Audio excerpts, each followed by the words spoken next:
আমি রাসেল আহমেদ আপনাদের স্বাগত জানাচ্ছি যমুনা টেলিভিশনের নিয়মিত আয়োজন ২৪ ঘন্টায় প্রেজেন্টেড বাই আকিজ সানশাইন। সমসাময়িক রাজনীতির বিষয়গুলো নিয়ে আমরা আলোচনা করি। আজকেও সে আলোচনা করতে চাই বিশেষ করে রাজপথের নানান খবর এবং সংস্কার, পাশাপাশি ভোট নিয়ে যেসব আলোচনা চলছে সেসব বিষয়ে আলোচনা করব আমরা। এবং এই আলোচনার জন্য তিনজন অতিথিকে আমরা স্টুডিওতে আমন্ত্রণ জানিয়েছি। শুরুতে তাদের সাথে একটু পরিচিত হয়ে নিচ্ছি।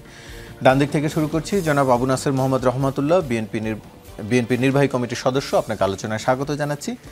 রয়েছেন জনাব ফারুক হাসান, মুখপাত্র, সিনিয়র সহসভাপতি, গণ অধিকার পরিষদ, আপনাকে আলোচনায় স্বাগত। এবং রয়েছেন জনাব শেখ ফজলুল করিম মারুফ, আহ্বায়ক, কেন্দ্রীয় মিডিয়া সেল, ইসলামী আন্দোলন বাংলাদেশ এবং দলটির কেন্দ্রীয় প্রচার সম্পাদক, আপনাকে আলোচনায় স্বাগত জানাচ্ছি।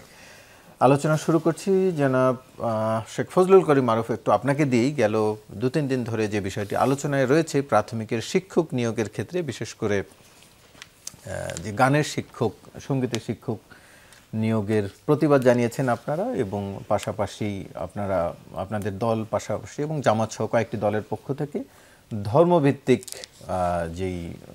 ধর্মভিত্তিক শিক্ষক নিয়োগের কথা বলছেন, আর কি ধর্মের শিক্ষক নিয়োগের কথা বলছেন।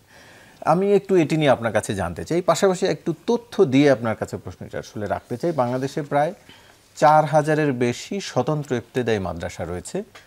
২০২২ সালের তথ্য অনুযায়ী কওমি মাদ্রাসার সংখ্যা ১৯,১৯৯টি, আর বিপরীতে সঙ্গীত কলেজ রয়েছে একটা। কোনো স্কুলের তথ্য সরকারিভাবে পাওয়া যায়নি, বেসরকারিভাবে অনেকে সঙ্গীত শিখছেন। এইখানে আসলে এই সঙ্গীতে শিক্ষক নিয়োগ করা হবে বলে আপনারা সেটিকে বাধা দিচ্ছেন। ধর্মশিক্ষক নিয়োগ হতেই পারে, সেখানে দোষের নেই, কিন্তু সঙ্গীতের শিক্ষক নিয়োগে বাধা, আপত্তি কোথায়?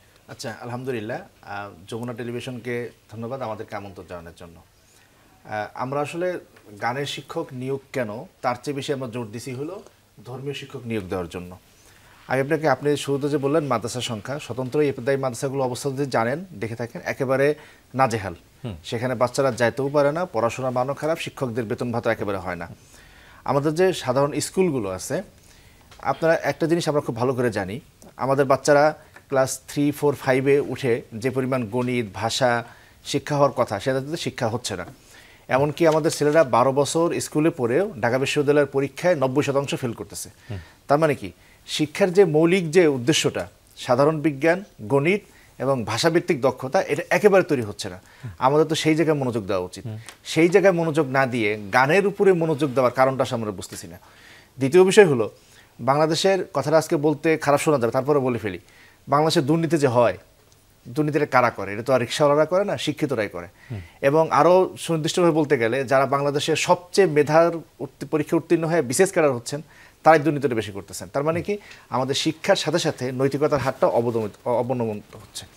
এই পর্যায়ে এসে আমাদের বাচ্চাদেরকে শুরুর থেকে যদি ইসলাম শিক্ষা না দেওয়া যায় বা ধর্ম শিক্ষা না দেওয়া যায়, তাহলে তার পরিণতি অনেক খারাপের দিকে যাচ্ছে। একটু যদি সাপ্লিমেন্ট করি, তার মানে কি এই যে মাদ্রাসা থেকে যারা পাশ করে আসছেন তারা কেউ দুর্নীতি করছেন না, কোনো অন্যায় করছেন? প্রথম কথা হচ্ছে, মাদ্রাসা থেকে যারা পাশ করতেছেন, কওমি মাদ্রাসা থেকে, তারা কেউ আসলে ওদিকে যাওয়ারই সুযোগ পাচ্ছেন না। আমাদের গত হাসিনা সরকার একটা ফাইজলামি করে একটা দিল, কওমি শিক্ষার মান দিল, মাস্টার্সের মান দিল, এটা একেবারে কাগজে কলমে ছাড়া কোনো কাজ নেই, এটা কোথাও যেতে পারছে না। আলিয়া মাদ্রাসা থেকে যারা উঠছে, আপনি দেখবেন যে তারা তুলনামূলক কম দুর্নীতি করে। হ্যাঁ, এবং তারাও যদি দুর্নীতি করে থাকে, তারপর আমাদের দেখা যে বাংলাদেশ আলিয়া মাদ্রাসায় কতজন বাচ্চা পড়ে, অধিকাংশ বাচ্চা কিন্তু স্কুলে পড়ে। সেই স্কুলে যখন ছোটকাল থেকে থাকতেছে, তারা ইসলাম শিখতেছে না, ইসলাম শুধু না, ধর্ম শিখতেছে না, নৈতিকতা শিখতেছে না। নৈতিকতা না শেখার ফলে বাংলাদেশের তরুণ প্রজন্ম বা আগামী ভবিষ্যৎ প্রজন্ম বা বর্তমান প্রজন্ম দিনের দিন খারাপের দিকে যাচ্ছে। আর একটা বিষয় দেখেন, আমার বাংলাদেশের মানুষ আমরা ১০০০ বছর ধরে মুসলমান। হ্যাঁ, সেটা ধরেন একেবারে শামসুদ্দিন ইলিয়াস শাহের সময় থেকেও যদি হয়, বাংলা গঠন এটা কি প্রতিষ্ঠানের উপর ডিপেন্ড করে নাকি আসলে ব্যক্তির উপর? এমনও তো হয় মাদ্রাসা শিক্ষকের অনিয়মের বিরুদ্ধে আমরাও কত সময় সংবাদ পরিবেশন করি। কিন্তু আপনি যদি মানে গণহারে দেখেন, তাহলে মাদ্রাসা শিক্ষার্থীদের মধ্যে নৈতিকতা, ভদ্রতা, রাষ্ট্রপতি মান্যতা তুলনামূলক বেশি, যেটা আর স্কুলের ছেলেদের মধ্যে কম থাকছে। তো আমাদের জায়গাটা হলো যে স্কুলগুলোতেও একেবারে বাচ্চারা শুরু থেকে যেন তার ইসলামটা শিখে আসে। যেটা বলছিলাম যে ১০০০ বছর ধরে আমরা মুসলমান, আমাদের হাসি, কান্না, আনন্দ, উৎসব সব কিছুর সাথে ইসলাম জড়িত। সেই বাচ্চারা কোরআন পড়তে পারবে না, কোরআন শিখবে না, ইসলাম শিখবে না, নৈতিকতা শিখবে না, এটা আসলে কীভাবে সেটা সহ্য করা যায়? সারা বিশ্বে কিন্তু যার যার ধর্ম সে শিখছে। এখন আমি বলি, আমাদের এখানে যেটা হচ্ছে যে আমাদের প্রজন্মটাকে মানে ধর্মহীনতার দিকে নিয়ে যাওয়া হচ্ছে সেকুলারিজমের নাম করে। আপনি জানেন যে সেকুলারিজম মানে ধর্মহীনতা না। সেকুলারিজম অর্থ হলো প্রত্যেক ধর্মকে প্রত্যেকে সমর্থন, মানে মানে মানে ভিন্ন মতকে সে পালন করতে দেবে, ধর্মকে পালন করতে দেবে। এখন এই যে ধর্মহীন বানায় ফেলছে, তাতে কিন্তু সেকুলারিজমের ক্ষতি হচ্ছে। কারণ একটা বাচ্চা সে অন্য ধর্ম সম্পর্কে ইসলামের ধারণা কি সে কেন জানছে আসছে? না। ধর্ম বিষয়টা কি তো সরিয়ে দেওয়া হচ্ছে না, এমন তো নয় যে স্কুল থেকে ধর্ম সরিয়ে দেওয়া হচ্ছে না, কিন্তু স্কুলে যেই পরিমাণ ধর্ম আছে এবং যারা সেটা পড়ায়, দেখবেন যে আসলে সেখানে ধর্ম শিক্ষা হয় না, বাচ্চার কোরআন শিক্ষা পড়ছে। আরেকটু আপনাকে আসলে বারবার আমি ইন্টারাপ্ট করছি, সেজন্য দুঃখিত। আরেকটু যদি জানতে চাই, আমাদের দেশে যতটা অনিয়ম হয়, অনেক যারা মুসলিম নয় এরকম দেশে তো এর চেয়ে অনিয়ম বা দুর্নীতি অনেক কম হয়, তারা এতটা চ্যাম্পিয়ন হয় না, আমরা যতটা চ্যাম্পিয়ন। এটা হলো আমাদের একটা সংস্কৃতিগত কারণে এটা হচ্ছে। এখন সেটা রোধ করবেন কি করে? গান শিক্ষা দিয়ে আমরা বহুমাত্রিকভাবে সেটা রোধ করি, কিন্তু বাচ্চাদের শুরু থেকে আমরা যদি ধর্মটা শিক্ষা দিতে পারি, কোরআনটা শিক্ষা দিতে পারি, তাহলে তুলনামূলক তার মধ্যে আশা করি নৈতিকতাটা ভালো করে ডেভেলপ করবে এবং আগামীর বাংলাদেশ একটা ভালো জায়গায় যাবে। আমাদের গানের শিক্ষার প্রতি কেউ যদি গান শিখতে চায় শিখুক, কিন্তু গানকে আপনি ম্যান্ডেটরি কেন দেবেন? যেমন আমার বাচ্চাকে আমি গান শিখাতে চাই না, হ্যাঁ, কিন্তু সেই বাচ্চাকে গান কেন শিখতে হবে? এখন পাল্টা বলবেন যে কেউ যদি চায় যে তার বাচ্চাকে সে ধর্ম শিখাবে না, এটা যদি কেউ চায় তাহলে সেটা অধিকার থাকতে পারে, কিন্তু অধিকাংশ মানুষ কিন্তু ধর্ম শিখতে চায়। আপনি আরেকটা বাস্তবতা দেখেন, বাংলাদেশের প্রাথমিক বিদ্যালয়গুলোতে কিন্তু দিনকে দিন শিক্ষার্থীর সংখ্যা কমে যাচ্ছে। কেন? ওইখানে শিক্ষার মান একেবারেই খারাপ। আমাদের কথা হলো যে আপনি গানের শিক্ষা নিয়োগ দেন, সমস্যা নাই, কিন্তু সামগ্রিক শিক্ষার পেছনে আসলে বিনিয়োগটা করেন। হ্যাঁ, সেটা যদি হয় কিন্তু তারপরে গান শিক্ষা শিখুক, একই সাথে ধর্মীয় শিক্ষাও দিতে হবে। যে গানের শিক্ষক নিয়োগে আপত্তি নেই, কিন্তু আপনাদের দাবি তো সেটি নয়, গানের শিক্ষক বাদ দিয়ে তারপরে না, আমাদের প্রধান দাবি যেটা সেটা হলো যে ধর্মীয় শিক্ষক নিয়োগ দিতে হবে। তাতে কেউ যদি গান শিখাতে চায় না, নাই, কিন্তু আমরা আর একটা জায়গা থেকে, আদর্শিক জায়গা থেকে এটা আমাদের বলা উচিত, বলতে চাইও বটে, যে মুসলমানের জন্য গান শিক্ষাটা ইসলাম সমর্থন করে না। যেহেতু ইসলাম সমর্থন করে না, তাহলে গান শিক্ষাটা বাধ্যতামূলক করে দেবেন কেন? ছোট করে একটি উত্তর জেনে আমি একটু আরেকজনের কাছে যেতে চাই। আপনারা যদি ক্ষমতায় যান, বাংলাদেশ থেকে যারা গান শিখতে চান এটি নিষিদ্ধ করে দিবেন? না, আমরা ক্ষমতা গেলে কাউকে গান শিখতে নিষিদ্ধ করব না, একইভাবে কাউকে গান শিখতে বাধ্য করব না। এখন যেমন আপনি প্রাথমিকে হাজার হাজার লক্ষ লক্ষ ছেলেকে গান শিখতে বাধ্য করছেন, সেটা আমরা করব না। বাধ্য মনে করেনি না, যেহেতু গানের শিক্ষক থাকছে, এক ধরনের বাধ্য করা হচ্ছে, আমরা গান বাধ্য করব না, একই সাথে আমরা কোনো গান নিষিদ্ধ করব না, যে গাইতে গাইবে। জি, ফারুক হাসান, একটু আপনার কাছে জানতে চাই, শোনা যাচ্ছিল, যদি এখন পর্যন্ত কোনো ঘোষণা আসেনি আপনাদের দলের পক্ষ থেকে, যদি আমি জানি না আসলে ঘোষণা এসেছে কিনা, যে আপনারা যুগপৎ আন্দোলনে যাচ্ছেন ইসলামী দলগুলোর সাথে, তবে রয়েছে যে আপনারা ইসলামী দলগুলোর সাথে আন্দোলনে যাচ্ছেন। এই বিষয়ে যেমন পিআর ইস্যুতে আপনাদের অবস্থান বা কোনো কোনো ক্ষেত্রে অবস্থান ঠিক আছে বাকিদের সাথে, এই ক্ষেত্রে আপনাদের অবস্থানটা কি হবে? যে গানের শিক্ষক বা অনেক সময় যদি বলা হয় যে ইসলামী মৌলবোধের চর্চা করতে গিয়ে অনেক সময় সাম্প্রদায়িকতা উস্কে দেওয়ার মতো ঘটনাও কি এটির মধ্যে পড়ে কিনা? ধন্যবাদ আপনাকে।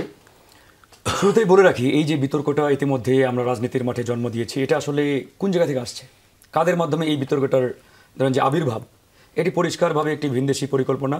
যদি আরও আমি পরিষ্কারভাবে বলতে চাই যে এটি একটি ভারতীয় এজেন্ডা, ভারতীয় পরিকল্পনা, যেটাকে আপনারা এই যে ধর্মীয় শিক্ষাকে কেন্দ্র করে যে আমরা বাংলাদেশে নৃত্য কি বলে সঙ্গীত বা নৃত্য এটাকে নিষিদ্ধ করে এক প্রকারের ধর্মীয় শিক্ষা চাপিয়ে দেওয়ার একটা প্রবণতা তৈরি হয়েছে ইতিমধ্যে, ইত্যাদি ইত্যাদি বিষয়। যেমন না, আমাদের ইসলামী আন্দোলনের ভাই খুব চমৎকারভাবে বলেছেন যে আমরা আসলে চাই না যে কেউ বাধ্য হয়ে নৃত্য শিক্ষা কিংবা সঙ্গীত শিক্ষা মানে সে শিক্ষিত হোক বা গ্রহণ করুক।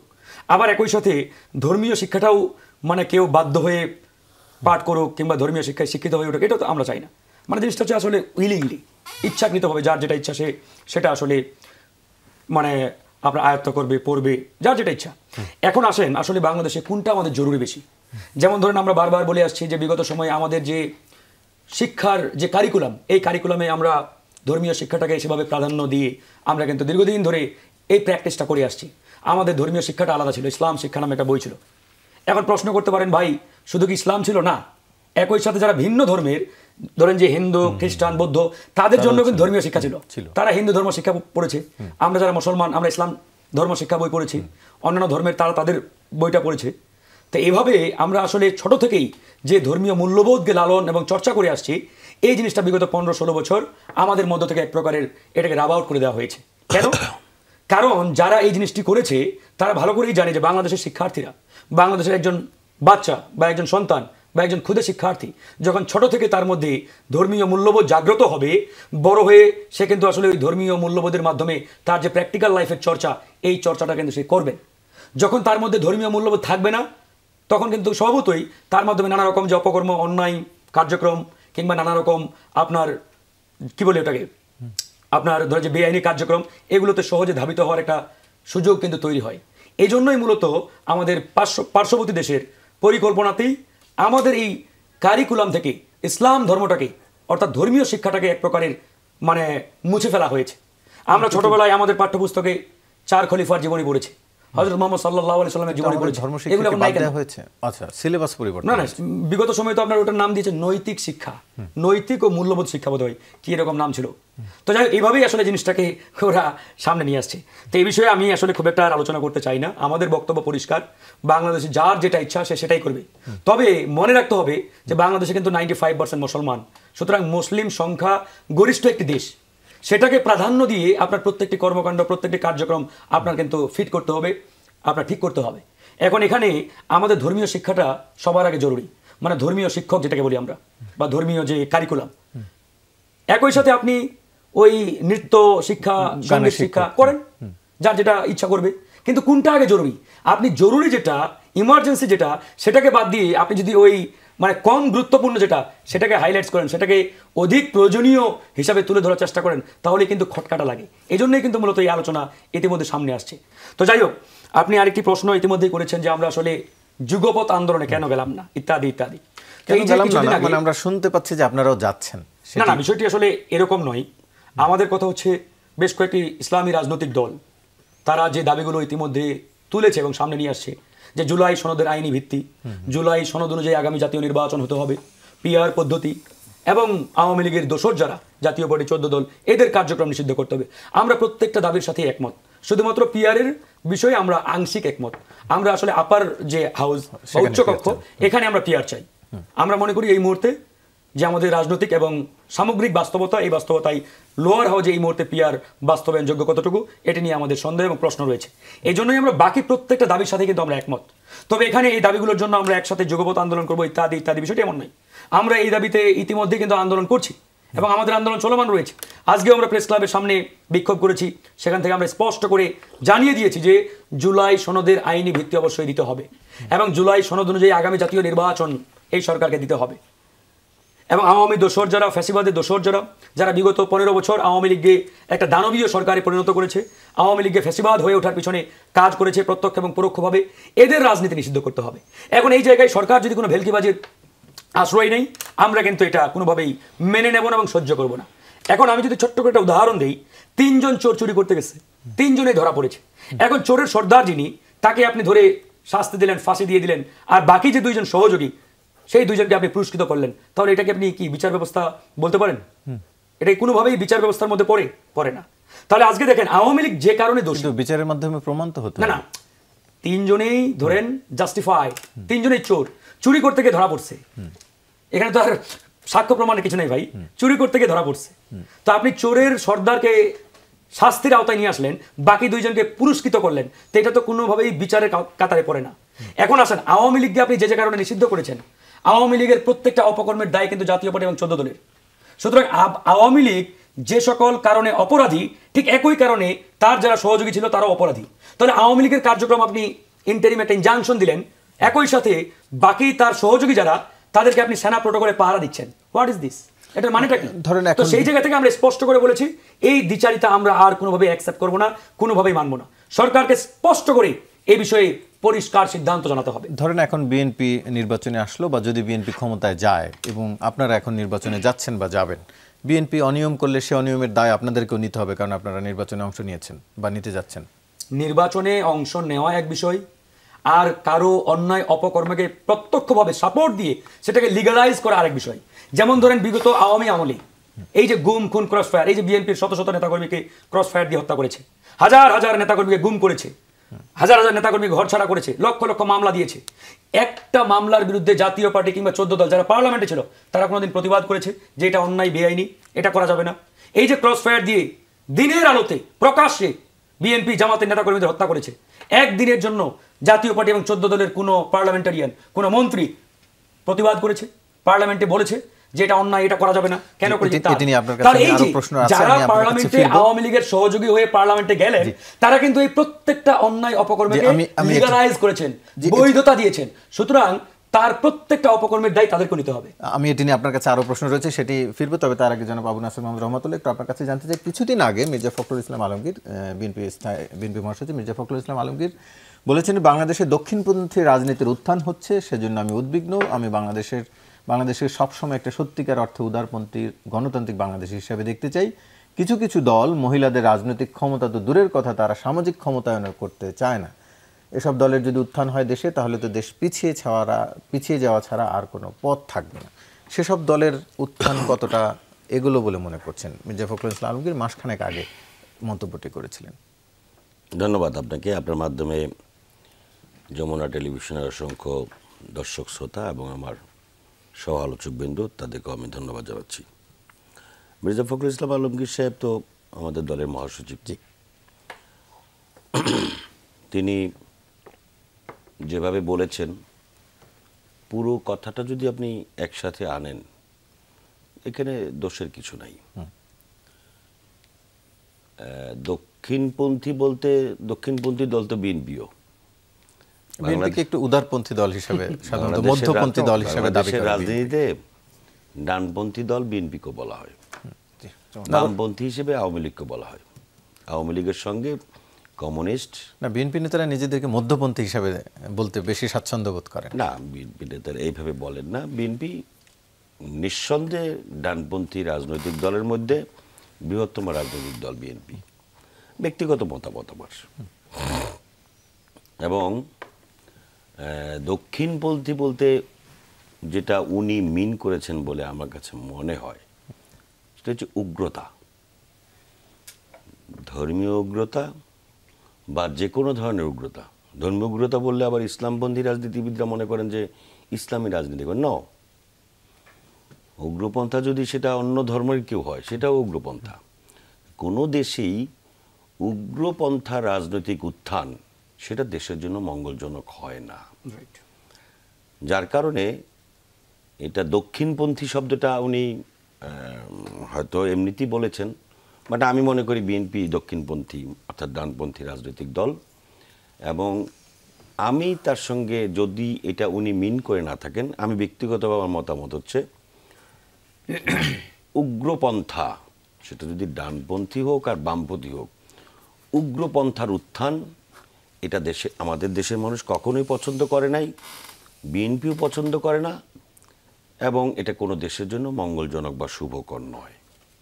সেটি কি এখন দেশে বাড়ছে, বা তিনি যেটি মন্তব্য করছিলেন যে আগের তুলনায় বাড়ছে, সেটি কতটা বাড়ছে বলে মনে করেন? কতটা বাড়ছে বলতে, ধরেন মাঝে মাঝে যে সমস্ত হুঙ্কার টুঙ্কার দেওয়া হয় তাতে তো বাড়াবাড়ি মনে হয় আর কি, মানে বাড়ছে বলে মনে হয়। দিন শেষে তো আগে যে অবস্থা ছিল এখনও সেই অবস্থায় আছে। আপনি যে মাঝখানে নিয়ে আসলেন ওই যে জোটের যুগপৎ আন্দোলন, ওনারা তো 5 বছর আগেও এই দেশে ছিলেন। 5 বছর আগেও যখন বিএনপি যুগপৎ আন্দোলন করেছে, আজকে যারা ফ্যাসিবাদ বলতে বলতে মুখ দিয়ে ফানা তুলে ফেলতেছে, তারা কিন্তু সেই যুগপৎ আন্দোলনে তারা অংশগ্রহণ করে নাই।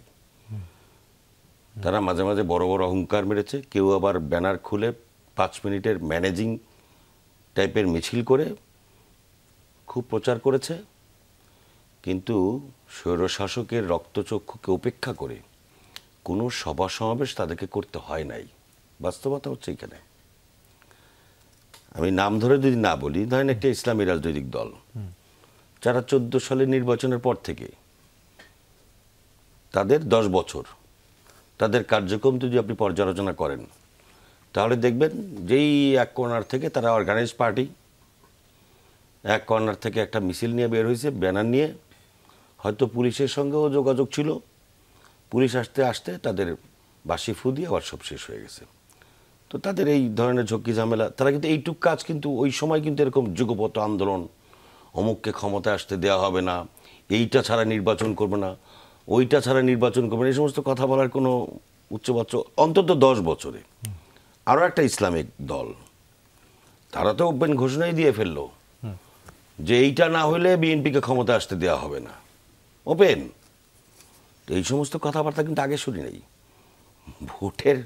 আপনার ভোটের আগের দিনও, ভোটের 3-4 দিন আগেও ঢাকা শহরে বিরাট সমাবেশ করলো, নির্বিঘ্নে আসলো, নির্বিঘ্নে গেল, বাস চললো, লঞ্চ চললো, সব কিছুতেই আসা যাওয়া হইলো, 5টি লোক গ্রেফতার হয় নাই, আর তখন বিএনপির 10টি লোক এক জায়গায় একত্রিত হয়ে মিছিল করতে পারে নাই, তাদেরকে ধরে নেওয়া গেল, গ্রেফতার করা হলো। তো তাহলে এই জিনিসগুলি যে আপনি পর্যালোচনা করেন, আজকে যে হুঙ্কার, যে ভাবটা হচ্ছে এরকম, একটা দুর্বল গভর্নমেন্ট থাকলে যা হয়, এবং এমন এমন ইস্যু যেগুলিকে আপনি ইস্যু বানানোই হচ্ছে অন্যায়। দেশটা যখন একটা অনির্বাচিত সরকারের হাতে দীর্ঘদিন যাবৎ রয়েছে, তখন ফ্যাসিবাদ বিরোধী বলে যারা দাবি করছেন তাদেরকে যে কোনো মূল্যে ঐক্যবদ্ধ থেকে একটি সুষ্ঠু গ্রহণযোগ্য নির্বাচনের মাধ্যমে দেশকে স্থিতিশীল অবস্থায় নিয়ে আসা হচ্ছে প্রধান কাজ। সেই কাজটা না করে আজকে নন ইস্যুকে ইস্যু বানানো হচ্ছে, যে ইস্যুর সঙ্গে এই দেশের সাধারণ জনগণ পরিচিত না। আপনি একজন সচেতন মানুষ, আমি একজন সচেতন মানুষ, ওই ইস্যু সম্পর্কে ওয়াকিফাল না, তাহলে বুঝতে হবে যে এটার পিছনে অন্য কোনো উদ্দেশ্য রয়েছে। জি, পরিচিত নয় বলছেন। আমি আলোচনা এটি নিয়ে আপনার কাছে প্রশ্ন রয়েছে, তার আগে আমরা একটু বিরতি নিয়ে আসি। দর্শক, ছোট্ট একটু বিরতির পর আবারও ফিরছি, সঙ্গেই থাকুন। আবারও স্বাগত, দেখছেন 24 ঘন্টা আলোচনায় ফিরছি। ফারুক হাসান, একটু আপনার কাছেই আসি। জাতীয় পার্টির প্রসঙ্গে বলছিলাম যে এর পরে আপনার কাছে আলোচনায় ফিরব। আপনি যেটি বলছিলেন তার পাশাপাশি আরেকটু কথা বলি। রাশেদ খান, আপনাদের সাধারণ সম্পাদক, বলছেন বিচার না হওয়া পর্যন্ত আওয়ামী লীগ এবং জাতীয় পার্টি সহ 14 দল কোনোভাবেই নির্বাচনে অংশ নিতে পারবে না। এই দলগুলো জনগণের সাথে অন্যায় করেছে, যেটি কথা আপনিও বলছিলেন। একটু আপনার কাছে জানতে চাই যে অন্যায়টি করেছে, এটি তো জনগণের সাথে অন্যায়টি করেছে, তাই না? যে তারা আওয়ামী লীগ বা তাদের এই যারা ছিল তাদের জোটভুক্ত বা পক্ষে বিপক্ষে, তখনকার সময় এক ধরনের বিপক্ষও তো ছিল পক্ষের। তো জনগণের কাছে সেই বিচারের ভারটি আপনারা কেন দিতেই রাজি না? মানে জনগণ বিচার করুক, তাদের প্রত্যাখ্যান করুক, নাকি আপনারা ভয় পাচ্ছেন আসলে তারা? ধন্যবাদ আপনাকে। দেখুন, এখানে আমাদের আসলে একটা সূক্ষ্ম মানে খেলা ইতিমধ্যে খেলানোর চেষ্টা হচ্ছে। যেমন ধরেন, জার্মানিতে হিটলারের যে রাজনৈতিক দল নেজি পার্টি বা নাৎসি পার্টি, যেটাই বলেন না কেন, যখন হিটলারের গণঅভ্যুত্থানের মাধ্যমে পতন হলো, পতন হওয়ার পরে তার সেই পলিটিক্যাল পার্টিকে ছাত্র জনতা কর্তৃক প্রথমে নিষিদ্ধ করা হয়, দেন এটাকে প্রাতিষ্ঠানিক রূপ দেয় নেক্সট যিনি বা যারা গভর্নমেন্টে আসে। এখন ধরেন, এই যে আমরা 5ই আগস্টের গণবিপ্লবের পরে আওয়ামী লীগ কিংবা আওয়ামী লীগের যারা সহযোগী দোসর, এদেরকে পলিটিক্যাল পার্টি হিসেবে ট্রিট করছি, ইটস অ্যাবসলিউটলি এক প্রকারের প্রতারণা এই বিপ্লবের সাথে। কেন? কারণ আপনাকে যদি প্রশ্ন করি, একটা পলিটিক্যাল পার্টির যে ক্যারেক্টার থাকা দরকার বা একটা পলিটিক্যাল পার্টির যে ক্যারেক্টার থাকা দরকার ছিল, বিগত 15 বছর আওয়ামী লীগের মধ্যে সেই ক্যারেক্টারগুলো মানে এক্সিস্ট করেছে? কোনো রাজনৈতিক দলের তো এরকম ক্যারেক্টার হওয়ার কথা না যে মানুষ মারবে, গুম করবে, খুন করবে, বিরোধী দল ভিন্ন মতকে ধরেন যে উড়িয়ে দেবে। এটা তো কোনো রাজনৈতিক দলের বৈশিষ্ট্য হতে পারে না। তার মানে একটা পলিটিক্যাল পার্টির যে ধরনের নেচার, যে ধরনের বৈশিষ্ট্য থাকা দরকার, বিগত 15 বছর আওয়ামী লীগের মধ্যে সেগুলো ছিল না, এবং আওয়ামী লীগের যারা সহযোগী তাদের মধ্যেও ছিল না। তো সেই জায়গা থেকে 5ই আগস্টের পরে আওয়ামী লীগকে আপনি কোনো পলিটিক্যাল পার্টির তালিকায় ফেলতে পারেন না। এজন্যই আমরা বলি নির্ধারণ করছে কে? না, জনগণ তো অলরেডি রায় দিয়ে দিয়েছে।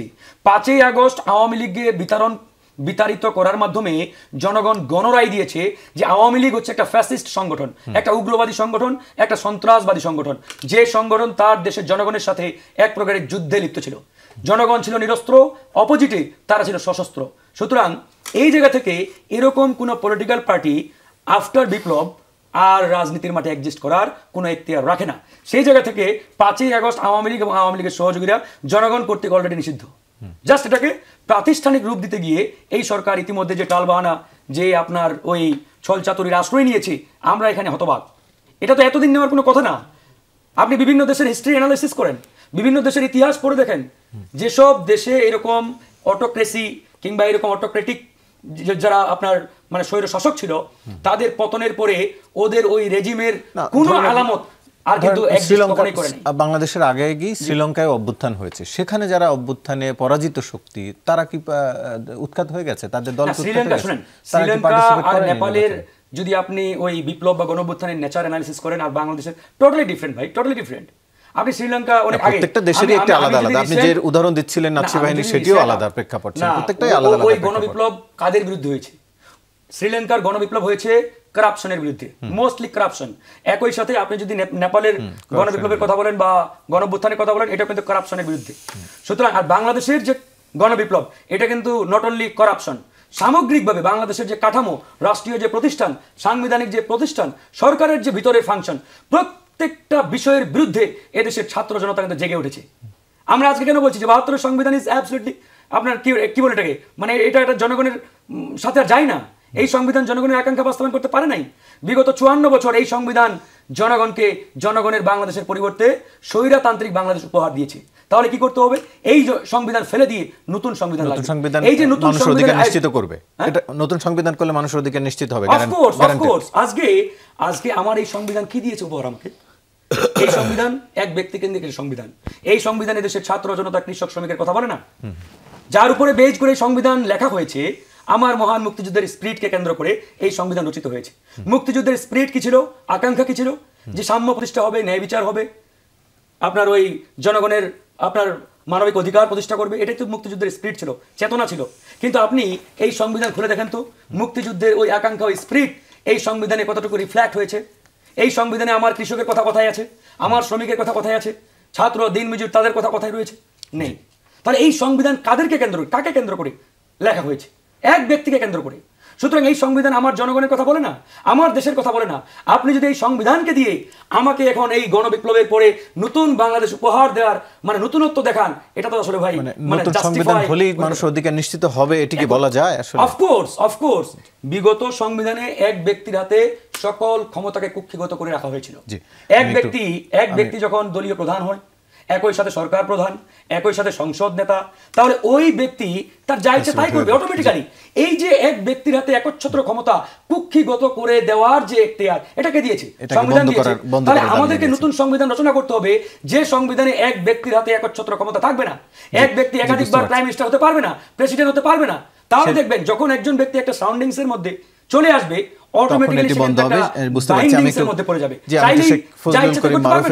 আপনার কাছে জানতে চাই, জুলাই শহীদ এবং আহতদের রক্তের দায় শোধ করতে পিআর পদ্ধতিতে জাতীয় নির্বাচনের দাবি জানিয়েছে ইসলামী আন্দোলন বাংলাদেশের আমির মুফতি মোহাম্মদ রেজাউল করিম।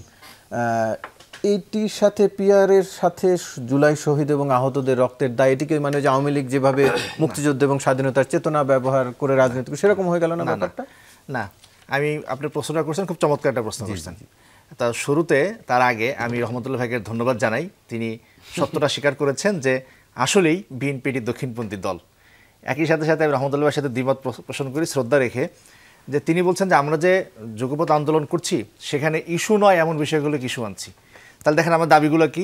একটা হলো জুলাই সনদের ভিত্তি, এটা বিএনপির কাছে ইস্যু না। আমরা বলছি যে ফ্যাসিবাদের বিচার, এটা বিএনপির কাছে ইস্যু না। আমরা বলছি লেভেল প্লেয়িং ফিল্ড, এটা বিএনপির কাছে ইস্যু না। আমরা বলছি দোষরদের বিচার চলাকালীন নিষিদ্ধতা, এটা বিএনপির কাছে ইস্যু না। তাই যদি হয় তাহলে আমাদের তো আশঙ্কিত হওয়ার কারণ আছে।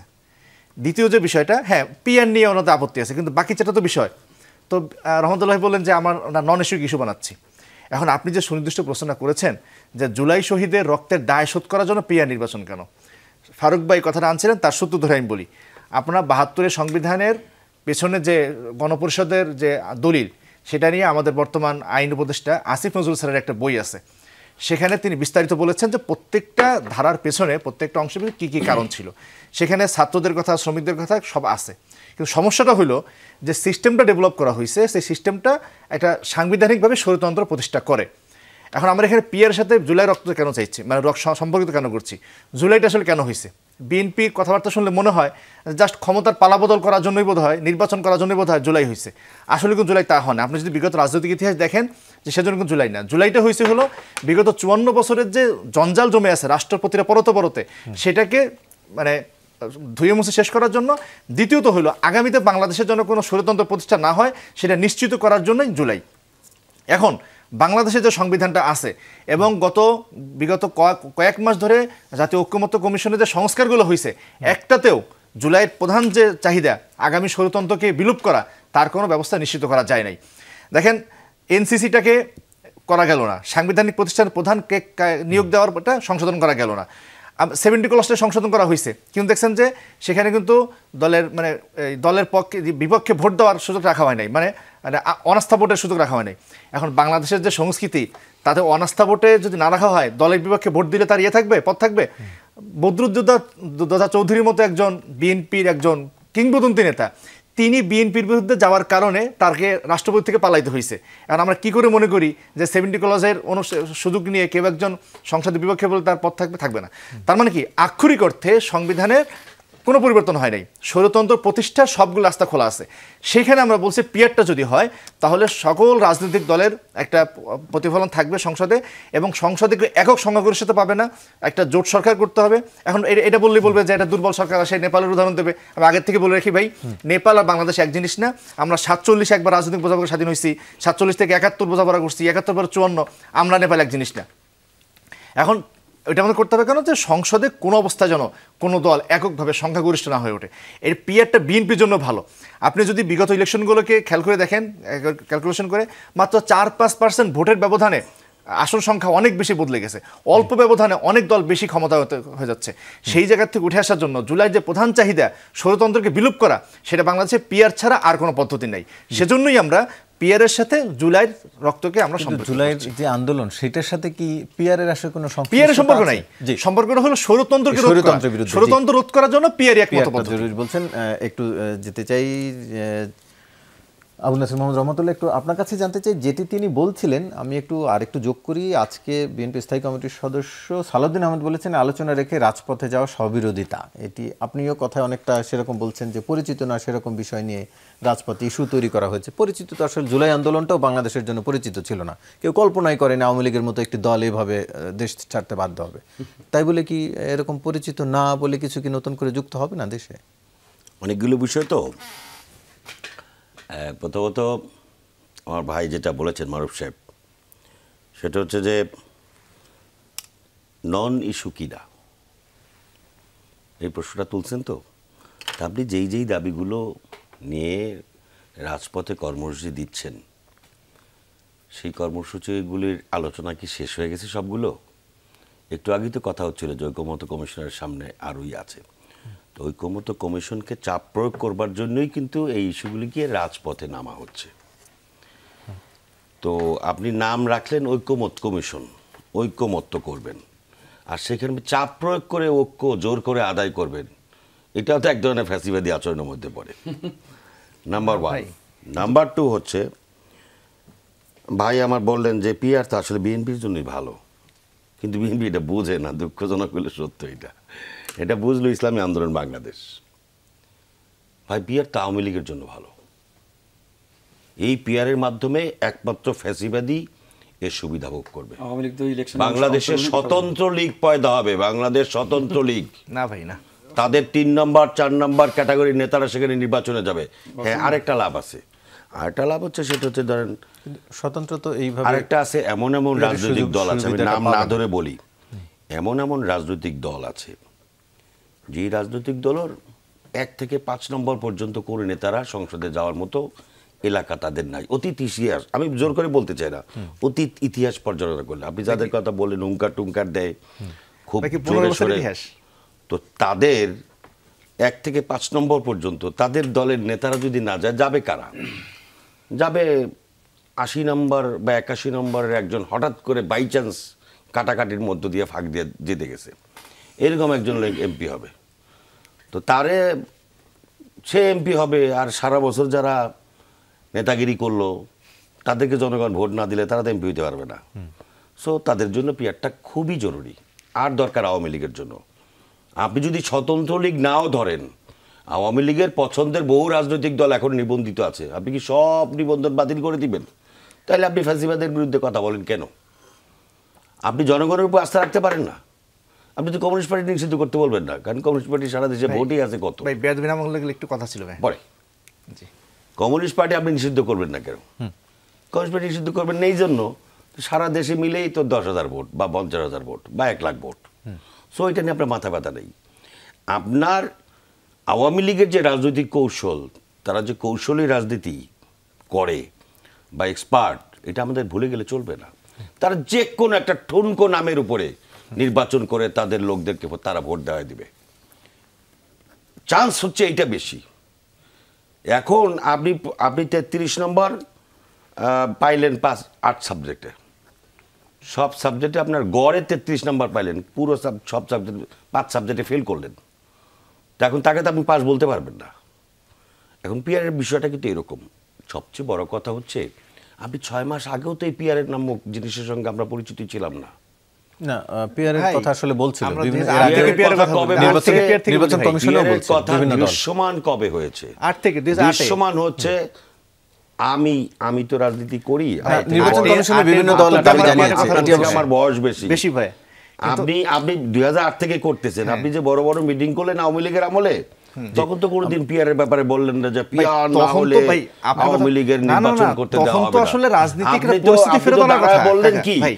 পিয়ার না হলে বিএনপি পিয়ার এটা না তো হলে এখন কোনো নির্বাচন হতে দেওয়া তখন তো হবে হলো না। দমই ফেলা যায় না, তখন তাকে দম আপনি- ফেলার সুযোগ চাইছি, আপনি দম ফালানোর সময় পেয়েছেন কখন? সুযোগ চাইছি তখন। একটা দুর্বল গভর্নমেন্টের কাছ থেকে। না, তখন না। আপনি বলবেন আরে দুর্বল দুর্বল মানে government না। দুর্বল মানে কি? বিপ্লবের আমরা তো পরে এখন সুযোগ। powerful। ভাই, এটা আমরা এখন আপনি যা এটা ইচ্ছা দুর্বল তাই বললেন করতে না। পারি। আমরা বলছি যে এটা হলো আমি একটা যেটা সুযোগ, বলতে জাতির চাচ্ছিলাম সামনে সেটা একটা হচ্ছে যে চমৎকার সুযোগ, এই যে সুযোগটা কাজে লাগাতে চাই জুলাই আমরা। স্পিড নিয়ে আসেন, জি বিচারের কথা বলছেন, বিএনপি বিচার চায় না। এ ভাই, এই গত 15 বছরে হাজার হাজার মানুষ গুম হলো, যেটা ফারুক সাহেব বললেন, হাজার হাজার মানুষ গুম হইলো। সকাল থেকে শুরু করে আমাদের কথা বাদই দেন, বিএনপির মহাসচিবের মতো লোক সকাল 7টায় রওনা করে তারপর কোর্টে পৌঁছতে 10টায়, বিকেল 5টা পর্যন্ত 8-10টা মামলা হাজিরা দিয়ে তারপর বাড়িতে ফিরতো, জি, রীতিমতো আমরা অফিস সেটি- করতো। তো বিচার করবে আওয়ামী লীগ না কে করবে বিচার? যারা নিশ্চিন্তে আরামে একদিনও জেল কাটে নাই, 5টা লাঠির বাড়ি খায় নাই, যারা বিভিন্নভাবে লুকায় ঝাপায় তারপরে মিছিল করছে, তারা তাদের আন্দোলনের জন্য এই জন্য তো মায়ের আমরা থেকে অবাক হই মাসির যে দরদ জাতীয় বেশি পার্টির একটা নিষিদ্ধ কথা আছে আমরা না? আলোচনায় ফিরছি। মায়ের থেকে মাসির দরদ। না, এই জন্য তো আমরা আপনি তো আশ্চর্য কোনো হই যে- নির্যাতনের শিকার হন নাই। যে তারপরে আপনার জাতীয় আপনি পার্টির তো- নিষিদ্ধ চান না কেন ভাই? আপনি তো কোলাকুলি করছেন আওয়ামী লীগের নেতাদের সঙ্গে। না, না, না ভাই। আপনি বুঝবেন কিভাবে যে জুলাই স্পিড কি জিনিস? জুলাই স্পিড হয়েছে এই দেশে গণতন্ত্র প্রতিষ্ঠা করার জন্য। জি, আমরা জুলাই আলোচনায়- স্পিড হয়েছে মানুষের BNP ভোটের অধিকার কেড়ে নেওয়ার প্রতিবাদে, অন্য কোনো বিষয় না। এবং এই সরকারের অন্য কোনো দায়িত্ব নাই, পরিষ্কার কথা। এই জায়গায় ভাই, এই জায়গায় ভাই দায়িত্ব শক্ত নাই। এই সরকারের আমরা দায়িত্ব এটি নাই নিয়ে হচ্ছে। শক্ত দ্বিমত। আপনি দেখেন জুলাই নেপালের কথা আগস্টে বলেন। ষড়যন্ত্র বিলোপ করার জন্য, নির্বাচনের জন্য না ভাই। নেপালের আমরা অন্তর্বর্তীকালীন সরকার ক্ষমতায় এসেই এবং তারা 3 6 মাসের মধ্যে নির্বাচন দিল। দিবে, এটি আপনি বলছে। যদি আপনি যদি যে আমরা আলোচনা আবারও ফিরছি, আমি এরপরে আপনার কাছে ফিরছি, তবে তার আগে একটি বিরতি নিয়ে আসি। দর্শক, ছোট্ট একটি বিরতির পর ফিরছি, সঙ্গেই থাকুন। আবারও স্বাগত, দেখছেন 24 ঘন্টা আলোচনায় ফিরছি। ফারুক হাসান, একটু আপনার কাছেই আসতে চাই, যেটি বলছিলেন রহমতুল্লাহ ভাই, যে এই সরকারের আর কোনো দায়িত্ব নেই, নির্বাচন করাটাই দায়িত্ব, একটু আপনার কাছ থেকে জানতে চাই। না, এটা আসলে আমি একবারেই ওনার সাথে একমত না। দেখুন, এই সরকার কোনো সাংবিধানিক সরকার নয়, এই সরকার ছাত্র জনতার সরকার, একটি গণবিপ্লবের ফসল। সুতরাং এই সরকারের উপরে একটা আমূল দায়িত্ব দেশের ছাত্র জনতা দিয়েছে, কোনো পলিটিক্যাল পার্টি না। সুতরাং এই সরকার যে কায়দায় যেভাবে আসছে, সুতরাং সেই দায়িত্ব পালন করার পরে এই সরকারকে যেতে হবে। সেই জায়গা থেকে সংস্কার, বিচার এবং নির্বাচন, এই তিনটি হচ্ছে prime concern of this interim government. সুতরাং সেই জায়গা থেকে যে যা বলুক, এই তিনটি বিষয় চূড়ান্তভাবে সমাধান না দেওয়া পর্যন্ত এই সরকারের ডানে বামে তাকানোর কোনো সুযোগ নেই। এবার আসেন, আমাদের রহমতুল্লাহ ভাই বলেন পিআর কি জিনিস আমরা চিনি না। বিএনপি নেতারা হর হামেশাই বলে যে পিআর জিনিসটা কি ভাই, দেখতে কেমন, লাল না সাদা? অথচ তাদের দলের পার্লামেন্টারিয়ান যারা ছিলেন নারী, তারা কিন্তু এই পিআরের মাধ্যমে নির্বাচিত হয়েছেন। এই যে রুমিন ফারহানা, সে কিভাবে এমপি হয়েছেন, কোথায় নির্বাচন করেছেন? সে পিআরের মাধ্যমে নির্বাচিত এমপি ছিলেন। আগে পিআরটা কোথায় ছিল? পার্লামেন্টে। এখন ওটাকে আমরা জনগণের কাছে ফিরিয়ে দিতে চাই। যেমন এই যে 50 জন নারী সংরক্ষিত আসন, এটা কিভাবে নির্ধারণ হয়? পিআরের মাধ্যমে কিন্তু হয়। মানে যে দল যত সংখ্যক আসন পাবে তার এগনেস্টে সেই দল ততটা নারী আসন পাবে, তাহলে ওয়ান কাইন্ড অফ পিআর। তাহলে এখন আপনি যদি বলেন পিআর চিনি না, পিআর দেখতে কেমন, লাল না সাদা, হোয়াট ইজ দিস ভাই? পিআর আপনি চিনেন, জানেন, মানবেন কি মানবেন না, দ্যাট ইজ দ্য কোয়েশ্চেন। যে বলেন ভাই আমরা পিআর টিআর মানি না, এটা বলেন। কিন্তু পিআর চিনি না, পিআর নাই, বাংলাদেশের মানুষ চিনি না, এসব ভোগাস কথা বলে তো লাভ নেই ভাই। এবার আসেন, এই যে আমাদের রহমতুল্লাহ ভাই বলেন যে পিআরের মাধ্যমে সবচাইতে বড় সুযোগটা পাবে নাকি আওয়ামী লীগ। নো, আওয়ামী লীগ তো নির্বাচন করার সুযোগই পাবে না। ইভেন ভাই যদি এটাও বলে যে আওয়ামী লীগের ওই 40তম 80তম নেতা যারা রয়েছেন কাতারের, তারা আগামীতে ছড়িয়ে ছিটিয়ে নানান জায়গায় নির্বাচন করার সুযোগ পাবে, তারা নির্বাচিত হয়ে যাবে, no no no no, absolutely wrong way, wrong thing, wrong thought. Awami লীগের কোনো নেতা, কোনো কর্মী আগামী নির্বাচনে অংশগ্রহণ করার কোনো সুযোগ পাবে না। যেমন ধরুন আপনার ইউনিয়নে আওয়ামী লীগের যার চোট বাটপাট ছিল, এরা যদি আগামী নির্বাচনে অংশগ্রহণ করার চেষ্টা করে বা করতে চায়, আপনি করতে দেবেন? জনগণ পিটিয়ে সোজা করে দিবে, এত সোজা। এতদিন আন্দোলন সংগ্রাম করে মানে এইরকম একটা পরিস্থিতি আমরা তৈরি করলাম, বিতাড়িত করলাম, অসংখ্য মানুষকে জীবন দিতে হলো, রক্ত দিতে হলো, আর তোমরা আসছো এখন নির্বাচন করতে, একবারে হালুয়া রুটির মতো টাইট করে দেবে। ওই সুযোগ নাই এখন। তাহলে পিআর যদি না হয়, সবচেয়ে বড় সুযোগটা কে পাবে? কাদের মাধ্যমে হবে? সেটা কি জাতীয় গণতান্ত্রিক পার্টির হবে? মাধ্যমে। আমি আসতেছি। যেমন ধরেন 5ই আগস্টের পরে ভারতের প্রথম পরিকল্পনা ছিল রিফাইন্ড আওয়ামী লীগ এস্টাবলিশ করা। রিফাইন্ড আওয়ামী লীগের মাধ্যমে বাংলাদেশের রাজনীতিতে আওয়ামী লীগকে মানে কাম ব্যাক করানো। যখন ছাত্র জনতা আওয়ামী লীগের তথা ভারতের এই পরিকল্পনা জানতে পারলেন, তারা কিন্তু সেটাকে ভেস্তে দিলেন, উড়িয়ে দিলেন। ওটা কিন্তু আর বাস্তবায়ন হয় নাই। তারা বলার চেষ্টা করলো যারা আওয়ামী লীগের ভালো মানুষ, অপরাধ করে নাই, এদেরকে দিয়ে আমরা রিফাইন্ড আওয়ামী লীগ বানাবো। এরপরে ওটা ভেস্তে যাওয়ার পরে তাদের সেকেন্ড প্রকল্প হচ্ছে এখন স্টিল নাও ইজ রানিং, সেটা হচ্ছে জাতীয় পার্টির মাধ্যমে তারা আওয়ামী লীগকে কাম ব্যাক করার সেকেন্ড প্রকল্প ইতিমধ্যে চালু করেছে। আগামী নির্বাচনে জাতীয় পার্টিকে তারা নির্বাচন করাবে এবং জাতীয় পার্টিকে মোর দেন 100 সিটে তারা জিতিয়ে আনবে। এবং আমি ফারুক হাসান বলছি এটা তারা 100% করতে পারবে যদি জাতীয় পার্টি আগামী নির্বাচনে অংশগ্রহণ করার সুযোগ পায়। কিভাবে? কিভাবে ধরেন মানুষ যদি ভোট দেয় তাদের সেটি ঠেকানোর অধিকার কারো আছে? আওয়ামী লীগের ভোট ব্যাংক কত এখনো? ধরে নিলাম 15-20%। মানুষ প্রত্যাখ্যান করলে তো কিছু করার নেই। আওয়ামী লীগের নেতারা তো ধরেন যে বিতাড়িত হয়েছে, আওয়ামী লীগের যারা ভোটার সমর্থক তারা তো আর দেশ ছেড়ে পালিয়ে যায় নাই। আওয়ামী লীগের ভোট ব্যাংক যদি 15%ও হয় ধরে নিলাম, তাহলে এই 15% ভোট ব্যাংক কার পিছনে কাজ করবে? যদি জাতীয় পার্টির সুযোগ পায় জাতীয় পার্টির পিছনে কাজ করবে। এবার আসেন একটা নির্বাচন কন্ডাক্ট করে, নির্বাচন কমিশন, সেনাবাহিনী, পুলিশ, প্রশাসন। এখন আমি যদি আপনাকে প্রশ্ন করি এই মুহূর্তে জাস্ট 30 সেকেন্ড, যে এই পুলিশ এই প্রশাসন কার নিয়ন্ত্রণে? স্টিল নাও পুলিশের 70-80% সদস্য ভারত কর্তৃক নিয়ন্ত্রিত। নির্বাচন সুষ্ঠু হবে কিনা সেটি নিয়ে প্রশ্ন রয়ে গেছে আপনার কথা। জি না, সুষ্ঠু হবে কিনা সেটি নিয়ে প্রশ্ন রয়েছে। শেখ ফজলুল করিম মারুফ, একটু আপনার কাছ থেকে জানতে চাই, মাত্র 4 দিন আগে ভোলার 4টি আসনে প্রার্থী ঘোষণা করেছে ইসলামী আন্দোলন, আবার রাজপথে আপনারা আন্দোলন করছেন, মানে বিষয়টি কি? যে রাজপথে এক ধরনের সরকারকে চাপ দেওয়া বা বিএনপিকে চাপ দেওয়ার জন্য, নাকি পর্দার আড়ালের অন্য কোনো দর কষাকষি চলছে? কোনো পর্দা আড়ালে না, আমাদের এটা সপ্তাহে পর্দার সামনে। আমরা খুব পরিষ্কার করে বলছি, বিএনপি নেতৃবৃন্দ বারবার বলেন আমরা নির্বাচনকে পিছাতে চাই, আমরা সেটা কখনোই না। নির্বাচন যে কতটা জরুরি সেটা আমরা ভালো করে বুঝতেছি। হ্যাঁ, আমাদের তাগিদ ছিল যে একটা সংস্কার করে নির্বাচন, কিন্তু এই সরকার যে দুর্বল সরকার, এই সরকারের উপরে আর বেশি দিন আস্থা করে রাখা সুযোগ নেই, সেটা আমরা নির্বাচন চাই। আমরা পিআরের জন্য কাজ করে যাচ্ছি, সেই দিন পর্যন্ত লড়ে যাব। যদি পিআর না হয় আমাদের প্ল্যান বি তো রাখতে হবে। সেই প্ল্যান বি অনুসারে বাংলাদেশের সবগুলো আসনে আমাদের প্রার্থী নির্ধারণ করা আছে, প্রার্থীরা কাজ করছেন, আমাদের ইলেকশন কাজ করছেন, কিন্তু আমরা পিআরটাও চাই। দেখেন, বিএনপি নেতৃবৃন্দ বারবার ভাইওসকে বললেন যে পিআর হলে নাকি আওয়ামী লীগ ফেরত আসবে, আমরা জনতার কাছে কেন ছেড়ে দিচ্ছি না। ওনারা কেন, মানে ওনারা বারবার জনতার কথা বলেন, কিন্তু জাতীয় পার্টিকে ওনারা নিষিদ্ধ করতে দিচ্ছেন না। হ্যাঁ, ফারুক ভাই তো বললেন যে জাতীয় পার্টির মাধ্যমেই ফেরত আসার সম্ভাবনা বেশি। পিআর হলে অনেকগুলো সুবিধা, আমি খুব সংক্ষেপে একটা সুবিধা যেটা বলি, যে বাংলাদেশের সকল মানুষের ভোটের মতামতের প্রতিফলন পিআরের মাধ্যমে হয়। হ্যাঁ, এখন আপনার বলতে ছোট দল বড় দল 2% ভোট পাইছে, এখন যে 2% যে মানুষ, তার তো মানবিক মর্যাদা আছে, তার ভোটটা কেন পোষা যাবে? বর্তমান যে সিস্টেম, সেই সিস্টেমে দেশের অধিকাংশ মানুষ যার বিপক্ষে ভোট দিচ্ছে, যাকে ভোট দেয় নাই, সে সরকার পরিচালনা করে। 40% মানুষের ভোট পাইয়া শতভাগ ক্ষমতার চর্চা করা যে পদ্ধতি নাম, সেটা বর্তমান পদ্ধতি। আমরা সেটা চাই না, বরং সকলের মতের প্রতিফলন হোক, সেটা হলো পিআর। এবং পিআরে যদি হয় তাহলে বাংলাদেশের জুলাইয়ের যে চাহিদা, সেই চাহিদা পূর্ণ হবে, অন্যথায় জুলাইয়ের চাহিদা পূর্ণ হবে না।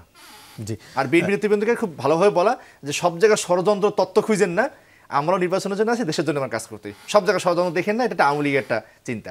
জি, আবু নাসের মোহাম্মদ রহমতুল্লাহ, একটু আপনি নিশ্চয়ই এই ষড়যন্ত্র তত্ত্বের বিরুদ্ধে উত্তরটি দিবেন। পাশাপাশি একটু ছোট করে একটি বিষয় আপনার কাছে জানতে চাই, কতটা সময় পাবো জানি না। চট্টগ্রামে বিমান এবং সেনা উপস্থিতি নিয়ে বেশ আলোচনা চলছে, আইএসপিআর বলছে যৌথ মহড়া, কিন্তু জানতে চাই যে এবার এই যৌথ মহড়া নিয়ে কেন এত আলোচনা? এর আগে 2015 এবং 22 সালেও যৌথ মহড়া হয়েছিল, এবার কেন এত সমালোচনা বা আলোচনার উদ্যোগ হয়েছে? আপনার শেষের বিষয়ে যাওয়ার আগে, ওটা যেহেতু আইএসপিআর একটা ব্যাখ্যা দিয়েছে, আপাতত আমাদেরকে দেখতে হবে যেটা কি। কিন্তু এখানে অনেকগুলো বিষয় এসছে এবং সব বিরোধিতামূলক কিছু কথা এসছে। সেটা আওয়ামী লীগ যদি নির্বাচন করতে যায় 80 নম্বর 100 নম্বর লোকজন, তাহলে জনগণ পিটিয়ে শেষ করে দেবে।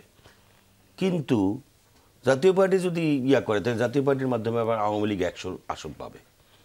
তাহলে 100 আসন পাবে কিভাবে? ভোটের মাধ্যমে। আবার বলতেছে পার্সেন্টেজের দিক থেকে আওয়ামী লীগের অনেক ভোট, তা আওয়ামী লীগের অনেক ভোট আছে আপনি স্বীকার করতেছেন, আবার জনগণের প্রতি আস্থা রাখতে চান। জনগণের প্রতি যদি আস্থা থাকতো তাহলে তুমি জনগণের উপরে বিচারটা করে দিলে ভালো হতো। উনারা শুধু চান না, কারা বলছে? আমার কথা, আমাদের কথা, আমার দলের কথা। আমার দলের প্রতিষ্ঠাতা শহীদ প্রেসিডেন্ট জিয়াউর রহমান, তিনি এই দেশে বহুদলীয় গণতন্ত্রের রাজনীতি ফেরত দিয়েছিলেন, একদলীয় শাসন ব্যবস্থা থেকে বহুদলীয় গণতন্ত্রে প্রত্যাবর্তন করেছিলেন, এবং যার কারণে তখন ইসলামী আন্দোলন বাংলাদেশ, মুসলিম লীগ বা জামাত ইসলামীরা ইসলামী রাজনীতি করার কোনো অধিকার ছিল না। সেই অধিকারটা জিয়াউর রহমানের শাসন আমলে ফেরত এসছে। বহুদলীয় গণতন্ত্রের নির্বাহী আদেশে আওয়ামী লীগও ফেরত আসছে, নির্বাহী আদেশে কোনো রাজনৈতিক দল নিষিদ্ধ করার পক্ষে আমি ব্যক্তিগতভাবে নই, আমার দলের নীতি আদর্শ সেটা নয়। বরং জনগণের প্রতি যাদের আস্থা নাই তারা এইভাবে নির্বাহী আদেশে কাউকে নিষিদ্ধ করতে চায়। আমার তো বিশ্বাস থাকতে হবে যদি নির্বাচনটা যদি নিরপেক্ষ হয়, নির্বাচনটা যদি গ্রহণযোগ্য হয়, এবং নির্বাচনটা যদি এই সরকার, উনি বলেছেন সাংবিধানিক না, এই সরকার সাংবিধানিক ছিল, সাংবিধানিক ছিল 3 মাস, এরপরে সাংবিধানিক না। কিভাবে? তত্ত্বাবধায়ক প্রথা তো আগের সংবিধানে। ইন্টেরিয়াম গভর্নমেন্ট আপনি কথা বলতেছেন, তত্ত্বাবধায়ক সরকার কি? আপনি যে ভাই, বিচারপতি যেকোনো বিপ্লবের শাহাবুদ্দিন একটা সাহেব, ক্ষমতা থাকে, বিচারপতি সার্বভৌম শাহাবুদ্দিন অধিকার থাকে সাহেব ভাই। 91 সালে যখন আসলেন, প্রধান বিচারপতি ওখান থেকে আসলেন, এসে তারপরে তিনি যে গভর্নমেন্টটা ছিল, এটা কি তত্ত্বাবধায়ক সরকার ছিল? না, এটা অন্তর্বর্তীকালীন সরকার ছিল। সাংবিধানিকভাবে উনি এসছেন, সাংবিধানিকভাবে ফেরত গিয়েছেন, এবং 3 মাসের মধ্যে যে নির্বাচন করেছেন সেই নির্বাচন আজও সেটা তো পর্যন্ত পরে সবচেয়ে বৈধতা দেওয়া বেশি হয়েছে, গ্রহণযোগ্য। মানে এমন তো না যিনি আসার আগেই পরে সেটা বৈধতা দেওয়া হয়েছে। এখন কি বলছেন যে পিআর এর মাধ্যমে তো মহিলা এমপি করা যায়। ভাই, পিআর এর মাধ্যমে কিভাবে মহিলা এমপি হইলো? না, পার্লামেন্টের এটা কি PR আপনি বলছে। ঐক্যমতের কমিশন ঠিক করে দিয়েছে তারপরে আপনি মহিলা এমপি ঠিক করছেন, নাকি পার্লামেন্টে পাস করে? হ্যাঁ, পার্লামেন্টের তারপরে দলের প্রাপ্ত আসনের ভিত্তিতেই তো সেই সংরক্ষিত আসন PR তো হয়। ছিল। সেটাই মিন করেছে। সেটা মিন করেছে। PR ছিল, আমি তো এটাই আপনি বললাম, যে সংসদে পাস না করে আপনি ঘুডুমুডু করবেন ঐক্যমত কমিশনে, সেটা দিয়ে আপনি PR ছিল। সংবিধান পরিবর্তন করবেন। এই সংবিধান কি দিয়েছে মানে কি? আপনি 54 বছর এই বাংলাদেশ চলেছে, আপনি সংবিধানকে অস্বীকার করবেন কেন?